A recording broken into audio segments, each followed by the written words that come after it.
júbilo e sempre nós cantaremos a tua paz.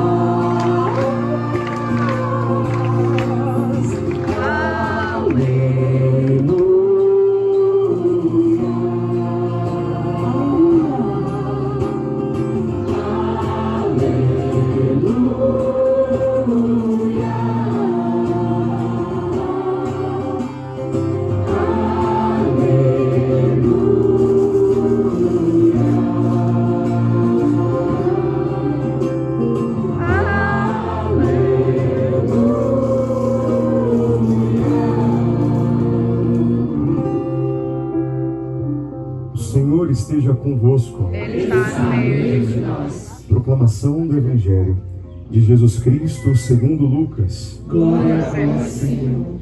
Quando os anjos se afastaram, voltando para o céu, os pastores disseram entre si: Vamos a Belém ver este acontecimento que o Senhor nos revelou. Os pastores foram às pressas a Belém e encontraram Maria e José e o recém-nascido deitado na manjedoura. Tendo-o visto, contaram o que lhes fora dito sobre o menino. E todos os que ouviram os pastores ficaram maravilhados com aquilo que contavam. Quanto a Maria, guardava todos esses fatos e meditava sobre eles em seu coração. Os pastores voltaram, glorificando e louvando a Deus por tudo o que tinham visto e ouvido, conforme lhes tinha sido dito. Palavra da salvação. Glória a vós, Senhor. Louvado seja nosso Senhor Jesus Cristo. Para sempre seja louvado e amado. Meus irmãos, nós acabamos de ouvir o Evangelho da Missa da Aurora, um trechinho aqui do Evangelho segundo São Lucas, onde os pastores, depois de receberem o anúncio dos anjos, eles se olham uns para os outros e dizem assim: vamos a Belém. E eles saem às pressas, e quando chegam em Belém, o que é que eles encontram? Maria e José e o recém-nascido deitado na manjedoura. Mas para que eles pudessem ver essa cena maravilhosa, foi preciso que antes eles fossem para Belém. O que é que eles disseram uns para os outros naquele dia? Vamos para Belém. Vamos a Belém. O que é que eles disseram? E como é que eles foram a Belém? Devagar, quase parando, se arrastando, o passinho ali da tartaruga? Não. A palavra diz que eles foram às pressas. O que é que eles se disseram uns para os outros? Vamos a Belém. E que Belém é essa? Importante a gente saber, para não dar vexame, para não fazer como diz a lenda, fez uma vez um ex-jogador do Inter de Porto Alegre. É uma história conhecida essa. O nome dele era Cláudio Miro. E aí a lenda diz que no ano de 1972 ele foi para onde? Belém do Pará, jogar uma partida do Brasileirão contra o Paysandu. E aí chegando lá ele foi ser entrevistado e a moça perguntou assim: Cláudio Miro, como é que você está se sentindo aqui nessa cidade, no meio desse calor tão grande? E ele teria respondido assim: calor que nada, para mim é uma honra jogar na cidade onde Jesus nasceu. Jesus nasceu em Belém, mas não foi em Belém do Pará não, foi em Belém da Judéia, Belém da profecia de Miqueias. Ali em Miqueias 5:2 a palavra diz assim: e tu, Belém em Éfrata, embora sejas apenas uma pequena aldeia de Judá, ainda assim serás o local de nascimento do governador do meu povo de Israel, que vive desde a eternidade. Ou seja, desde sempre Deus já tinha escolhido Belém como o local do seu nascimento. E o que significa Belém? Belém é uma junção de duas palavras, Betlehem. E Betlehem significa casa do pão. O que significa Belém? Casa do pão. Vamos tentar juntar um pouco as peças desse quebra-cabeça. Jesus nasce aonde? Belém. Na casa do pão. E quem ele é? Ele é o pão da vida. Ele é o pão vivo que desceu do céu. E quando ele nasce, aonde nosso Senhor é colocado? Na manjedoura. Em outras palavras, num coxo. O lugar onde os animais se alimentavam. Meus irmãos, isso não é um monte de coincidências. Para Deus não existem coincidências. Para Deus tudo é providência. Ele quis que essas peças estivessem uma do lado da outra. Que o pão da vida nascesse na casa do pão e fosse oferecido a nós como alimento.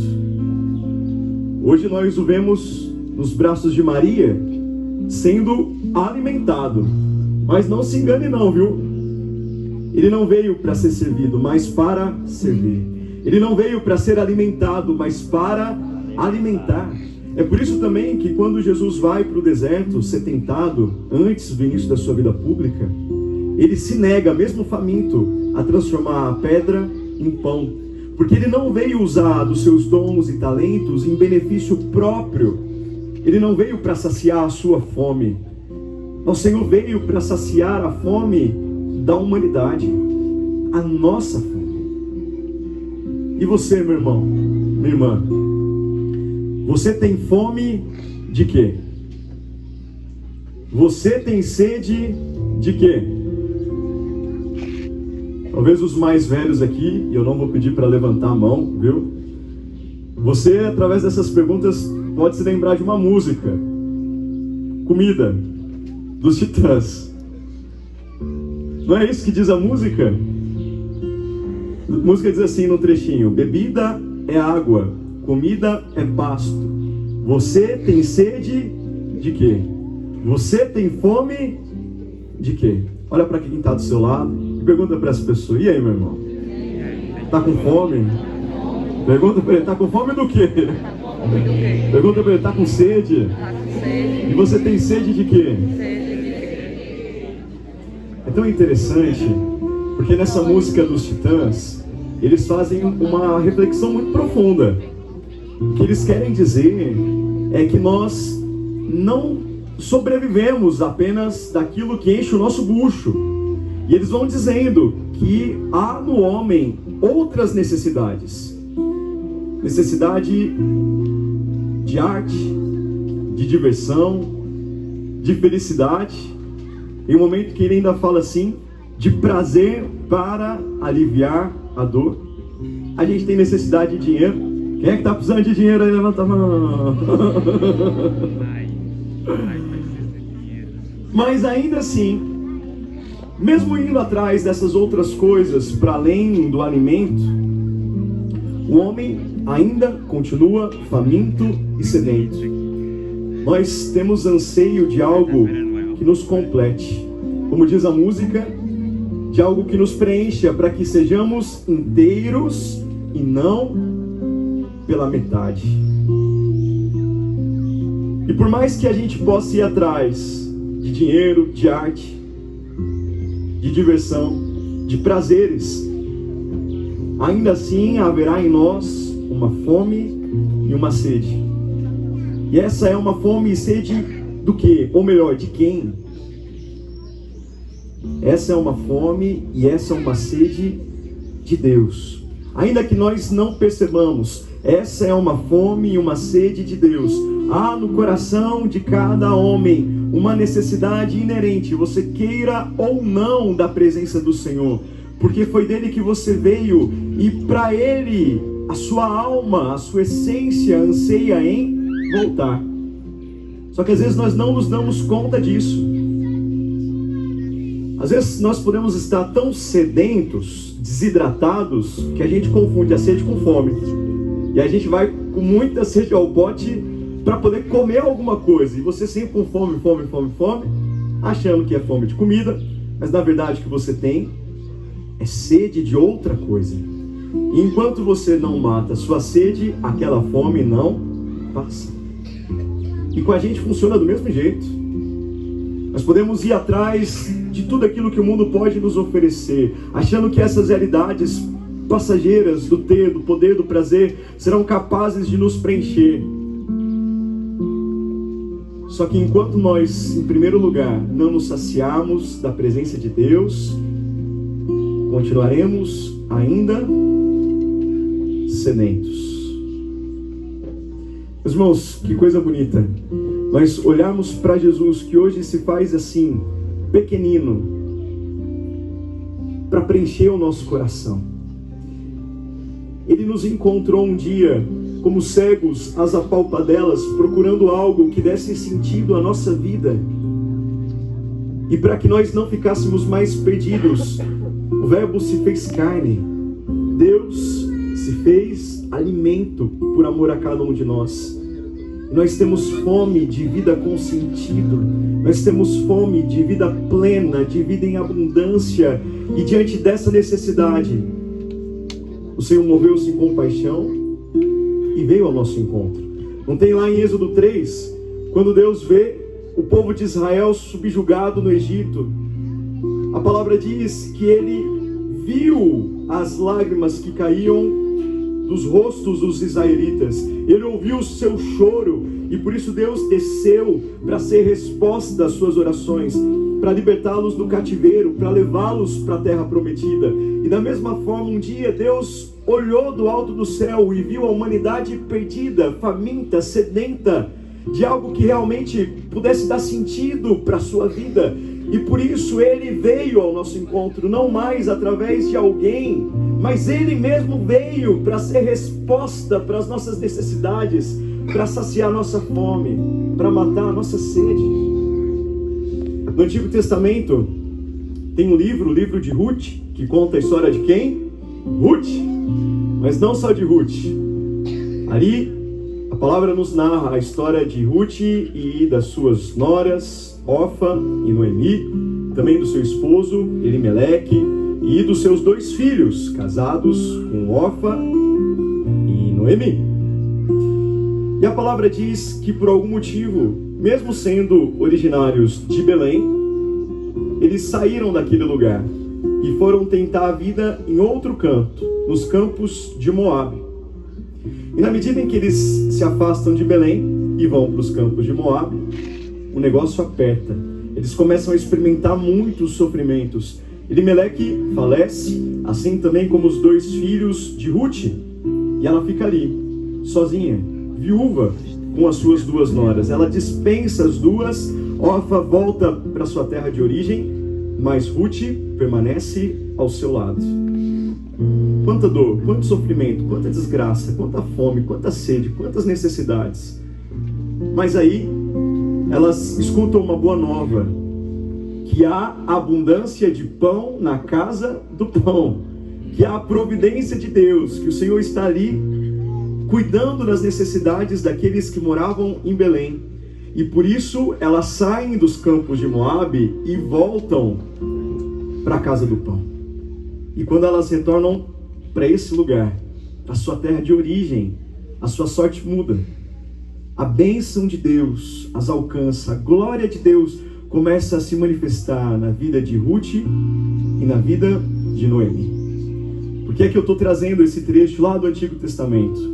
Porque talvez hoje estão aqui no nosso meio pessoas que já se alimentaram desse pão vivo que desceu do céu, que já beberam dessa água pura, mas infelizmente por algum motivo tenha se afastado. Você hoje está ali nos campos de Moabe, literalmente comendo o pão que o diabo amassou, triste, incompleto, insatisfeito. E não adianta, você que já comeu desse pão, você que já bebeu dessa água pura, você não vai ser saciado com mais nada que o mundo possa te oferecer. Por isso hoje o convite para nós é esse: vamos para Belém. Se você já esteve em Belém um dia se alimentando desse pão, meu irmão, chegou a hora de voltar. Volte para Belém, porque ali o pão da vida te espera. E Ele prometeu que aqueles que fossem a Ele não mais teriam fome, que aqueles que crescem nele não mais teriam sede. Meus irmãos, diante de tanto amor, diante de tanta entrega da caridade de Deus, diante das nossas fragilidades e necessidades, vamos Vamos agradecê-lo, vamos agradecer o menino Jesus, o pão da vida, com uma salva de palmas. Viva o menino Jesus! Viva o pão vivo que desceu do céu!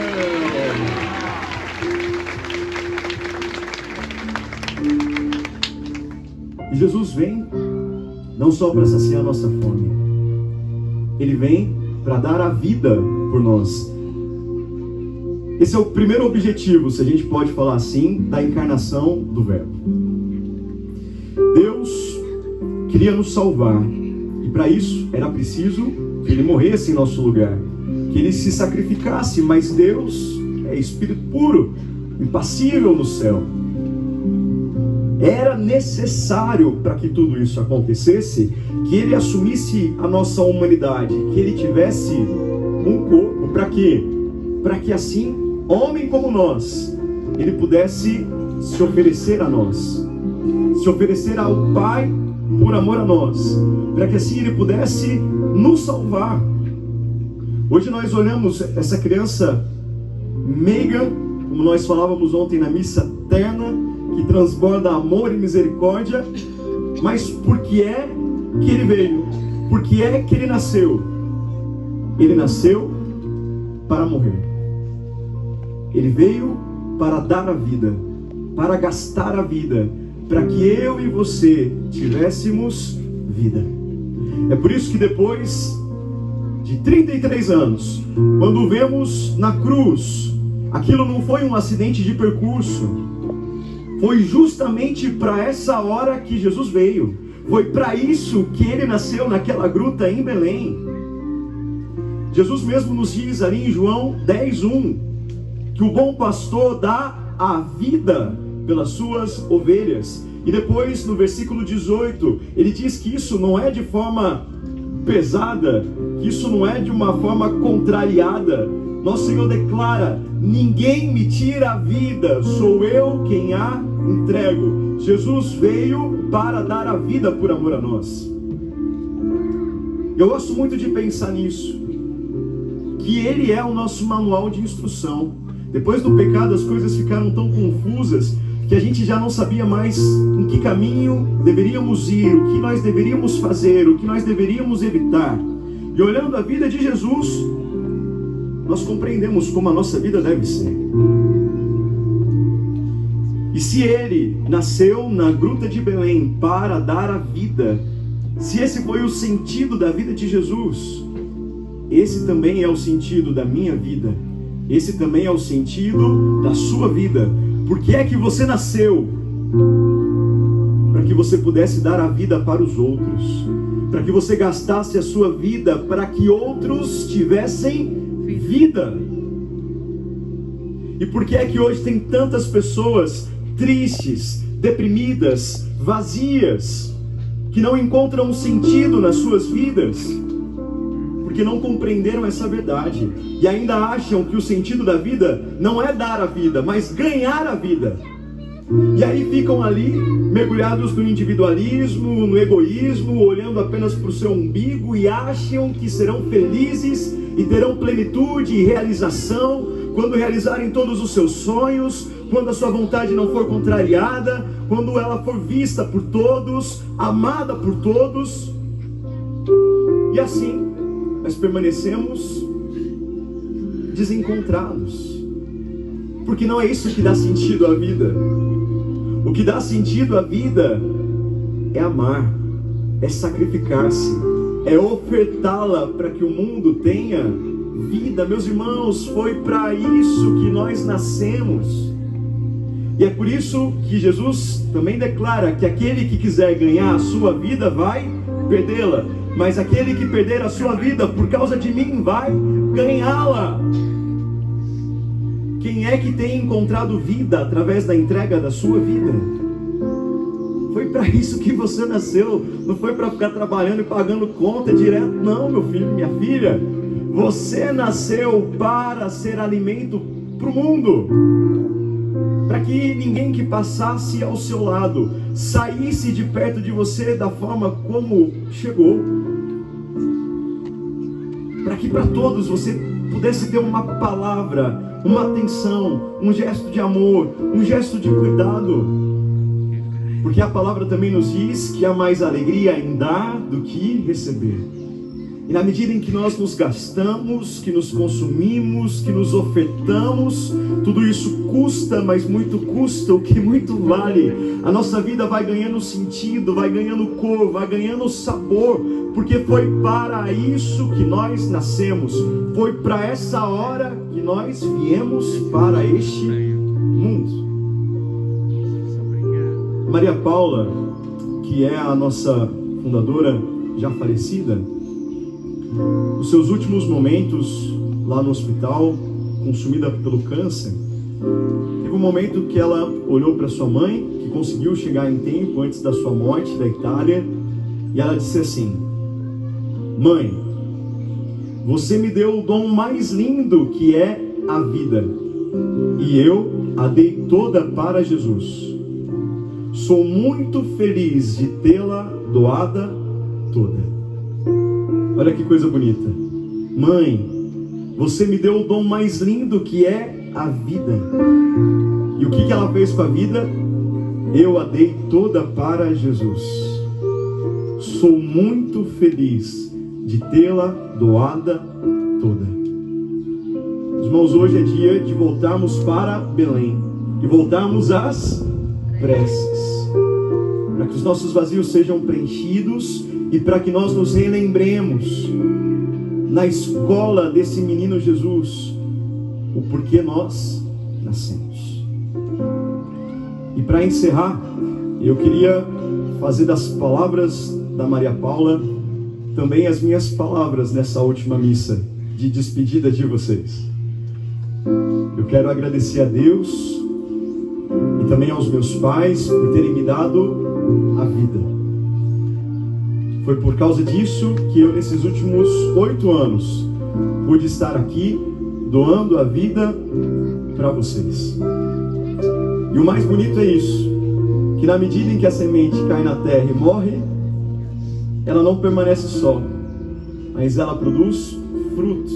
Na medida em que a gente morre, nós vivemos. Na medida em que nós perdemos, nós ganhamos. E dando a vida ao longo desses 8 anos, quem ganhou a vida em primeiro lugar fui eu. O Padre João, que vai embora do Ceará, não é o mesmo Fernandinho que chegou aqui há 8 anos atrás. Eu sou um homem novo e eu devo isso a Deus que me trouxe para cá, mas também a cada um de vocês. Por isso, eu queria agradecer.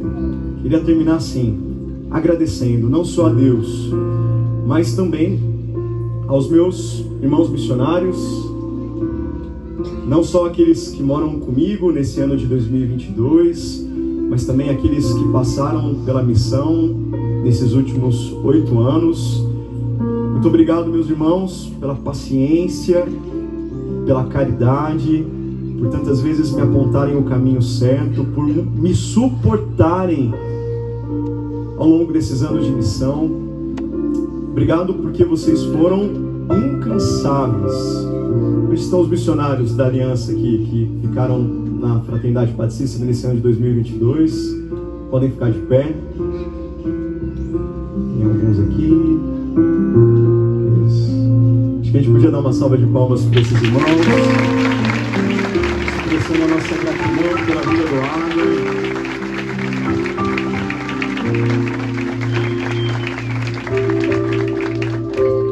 Também queria agradecer especialmente aqueles que estiveram ao meu lado nesses últimos 8 anos, coordenando a missão. Queria agradecer muito aqui, ele não está mais presente, mas ao Padre Marcos, ao Marcão. Quando eu cheguei, ele era o padre e eu aprendi muito com ele. Muito daquilo que hoje nós temos é graças também à entrega dele. Depois também a Clara, a irmã Mariana, a Letícia, o Patrick, a irmã Danúbia, que me ajudaram a segurar o rojão. Fui muito feliz nesses anos todos, mas não faltaram dificuldades. E vocês conhecem bem as dificuldades que nós passamos. E eles foram um pau para toda a obra. Eles estiveram ao meu lado, me ajudando a permanecer, a perseverar, a não deixar que o barco afundasse. E se não fossem esses irmãos, eu não teria chegado ao final desses 8 anos. Então, a vocês, de forma especial, a minha gratidão, o meu muito obrigado.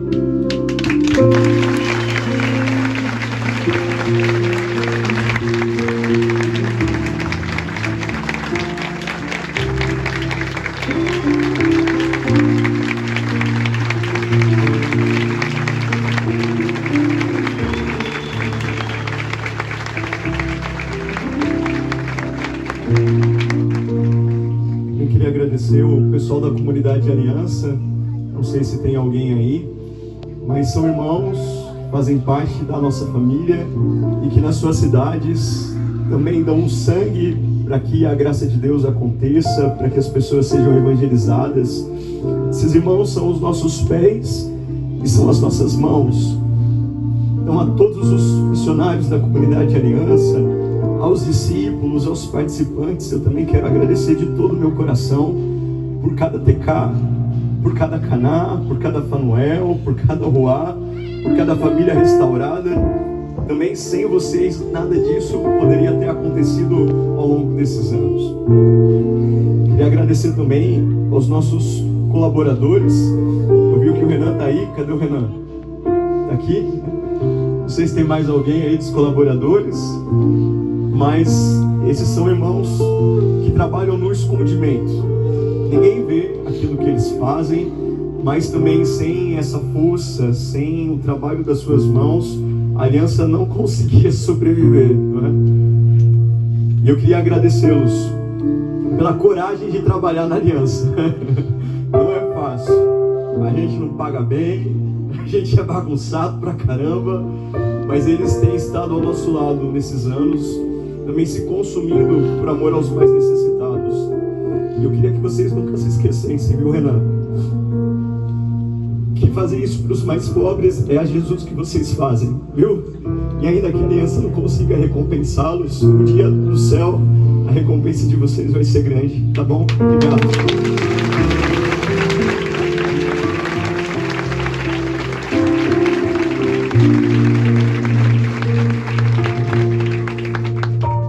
Agradecer os filhos da aliança. Cadê os nossos acolhidos?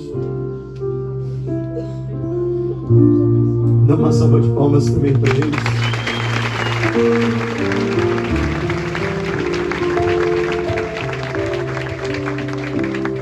Queria dizer que eu os amo muito, que eu acredito demais em cada um de vocês, e dizer que vocês me ensinaram muito ao longo desses 8 anos.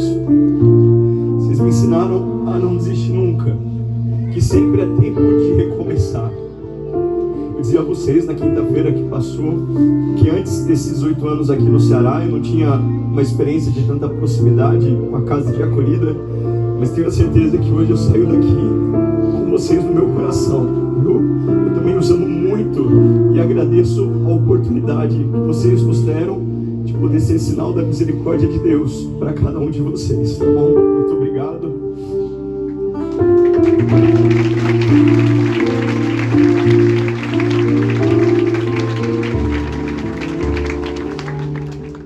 E eu queria terminar agradecendo a vocês, aqueles que vêm às nossas missas, aos nossos benfeitores. Os nossos fundadores sempre dizem que vocês são as asas que nos permitem de voar.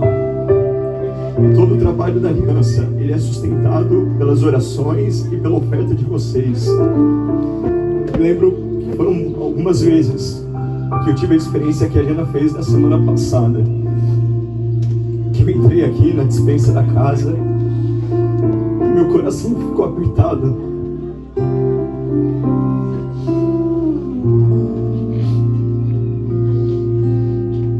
Porque eu não sabia como é que a gente faria nos próximos dias para alimentar os nossos filhos. E todas as vezes, não teve uma vez que eu passei o óleo de peroba e estendi as mãos aqui, que vocês não nos ajudaram. Vocês sempre foram, se sinal da providência de Deus na nossa vida, sempre, sempre. Das coisas maiores, das coisas menores, do que a gente merecia, do que a gente não merecia. Mas também a vocês, por terem nos ajudado, nos sustentado ao longo desses anos. Meu muito obrigado, a minha gratidão. Vamos dar uma salva de palmas para vocês.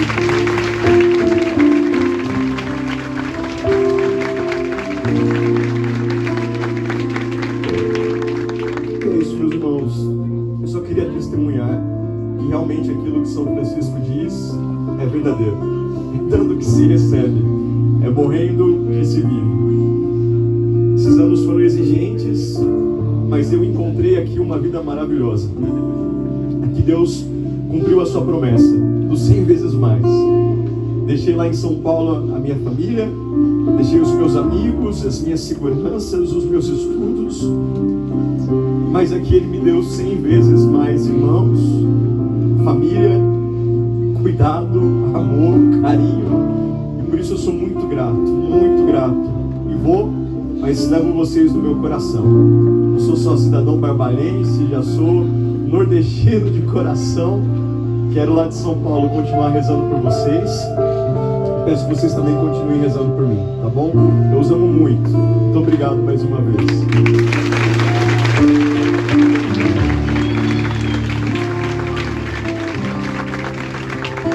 Eu sou o pai que está chorando, os céus também estão chorando hoje, né?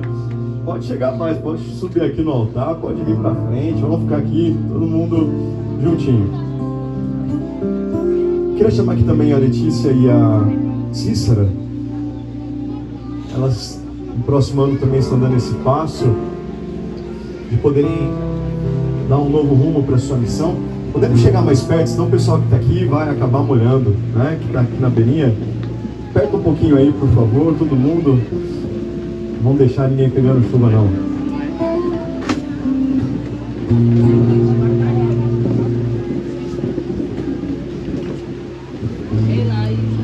Eita, chuva boa.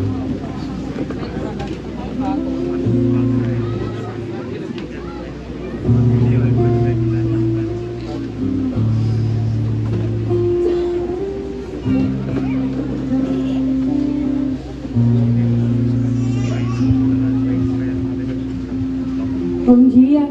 Bom dia.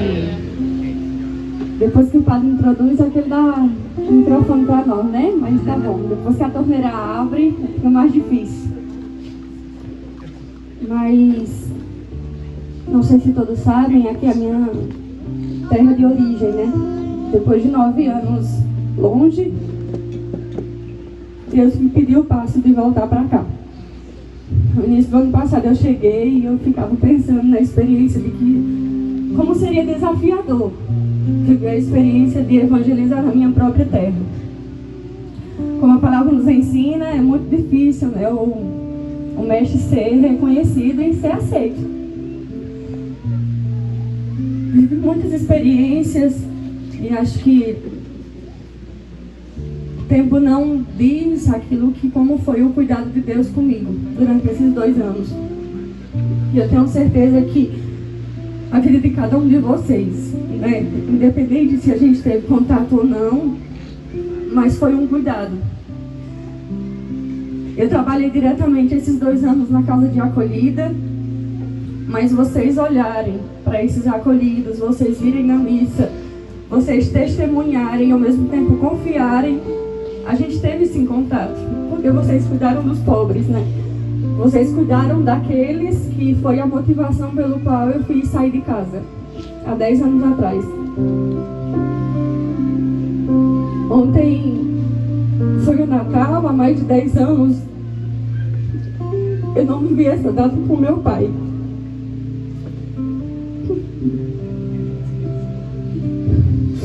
Ele morava muito tempo por longe, eu também não estava por aqui.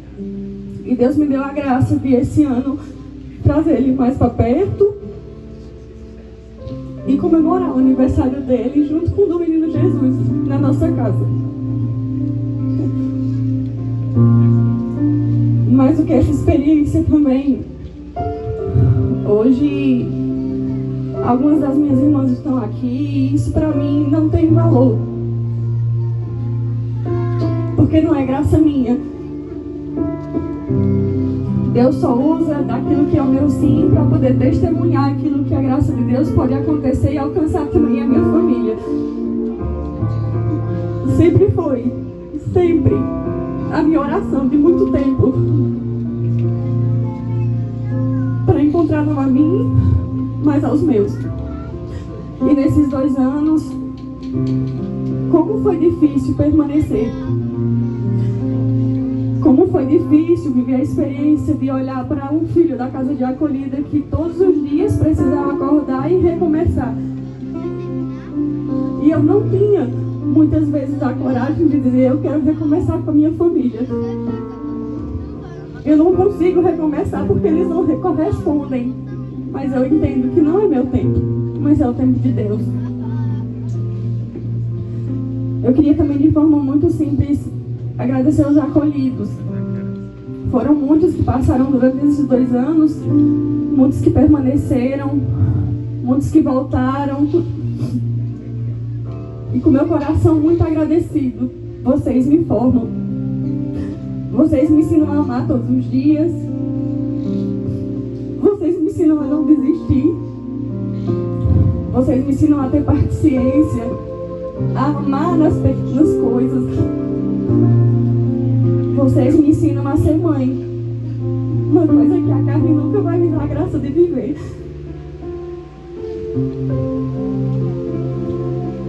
Ano que vem, Deus me pediu um passo de poder ir para a missão de Barbacena, Minas Gerais. Fui muito pega de surpresa, porque até então ia permanecer por aqui. Mas eu vou com meu coração muito agradecido.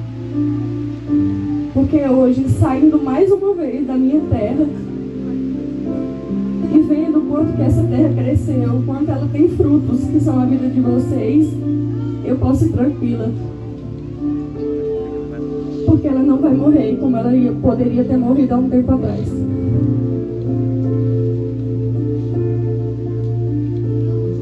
Eu lembro que no início da comunidade, Padre Antonello, que é o nosso fundador, veio aqui.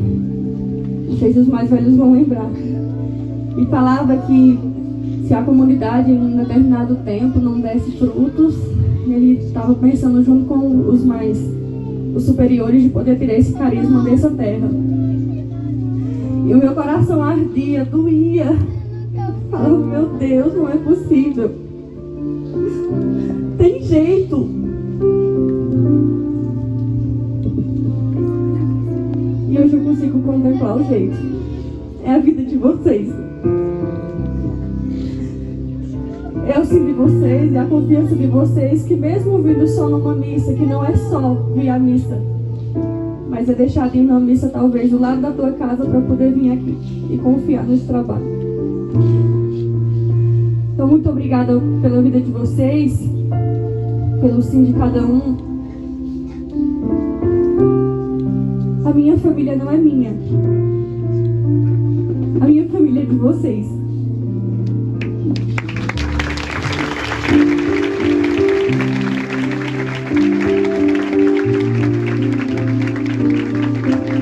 Essa da aliança tem que ter coração forte, viu, minha gente? É brincadeira não. Enquanto eu ouvi o João e a Cícera, né, falando, a alegria que brotava do meu coração era muito forte, assim, né? Não sei se vocês querem sentar, tá todo mundo em pé. Os que podem, né? Mas assim, no meu coração são 2 palavras que definem esse momento que a gente vive agora, né? É dom e amor. A gente sofre com a partida, na aliança é sempre essa dinâmica, irmãos que chegam, irmãos que vão, né? Mas nós missionários que temos a graça de passar por essa missão do Ceará, né? Não é porque eu sou cearense, mas é porque quem passa por aqui vive isso, né? Ao extremo. É uma missão que exige muito, é uma missão muito grande, é uma missão que para estar aqui a gente precisa estar disposto a dar tudo para Deus, né? Sem guardar e sem reter nada. Mas ao mesmo tempo, irmãos, essa é uma missão que nos realiza como missionários, né? Como padre, como irmãos. Queria agradecer porque vocês embelezam a nossa missão.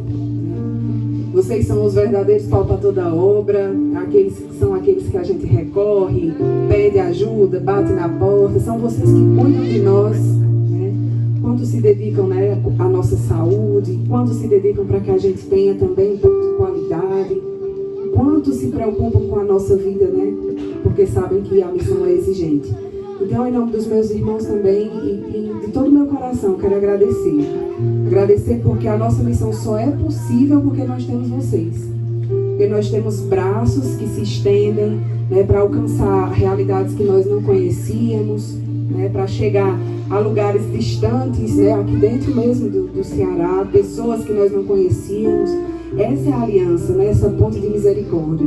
Nosso papel aqui é só ser o coração que bombeia, né? Mas vocês nos levam muito além. Então, queria que reforçar que vocês tenham essa consciência, né? Hoje a gente chora, se despede de alguns irmãos, mas a missão continua, né? Daqui a pouco a gente tem mais missão, a gente tem mais trabalho, tem mais irmãos que chegam para somar junto conosco, e essa é a alegria. Essa é a alegria do amor, né? O amor gratuito. Porque cabe todo mundo, igual aqui, né? Cabe todo mundo. Então, muito obrigada por esses anos todos de dedicação, de entrega na nossa vida e na nossa missão. Ano que vem eu faço uma experiência diferente na comunidade. Permaneço sendo missionária da comunidade de vida, porém eu vou fazer um caminho externo, como missionária no mundo. Então, peço que também me acompanhem com o coração, né, com as orações, e sejamos juntos o sustento desse carisma, né, dos irmãos que permanecem aqui, né, porque falta muita gente, né, para ser evangelizada, para ser alcançada.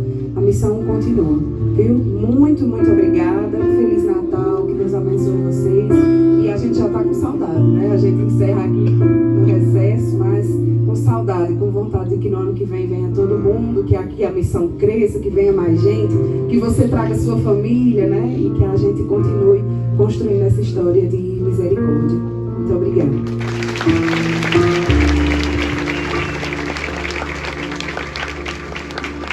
Amém. Estou de pé.